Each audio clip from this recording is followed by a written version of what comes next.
সড়কে কোনো ধরনের পরিবহন দেখলেই তাতে হামলা করছেন ব্যাটারি চালিত রিকশা চালকরা।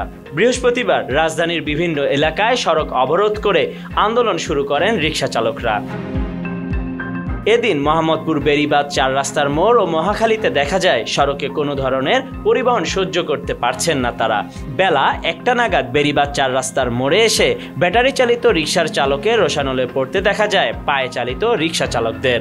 মোহাম্মদপুর বাসস্ট্যান্ড হয়ে বেড়িবাঁধ ৪ রাস্তার মোড় অভিমুখে আসতে যাওয়া বেশ কয়েকটি রিকশার উপর আক্রমণ করতে দেখা যায়। এ সময় ব্যাটারি চালিত রিকশার চালকরা পায়ে চালিত রিকশার চাকার হাওয়া ছেড়ে দেন।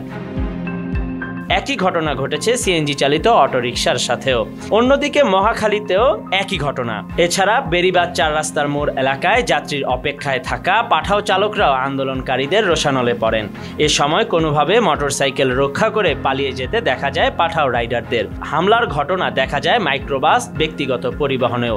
এ সময় ঘটনাস্থলে মোহাম্মদপুর থানা পুলিশ উপস্থিত থাকলেও তাদের কোনো ধরনের পদক্ষেপ নিতে দেখা যায়নি।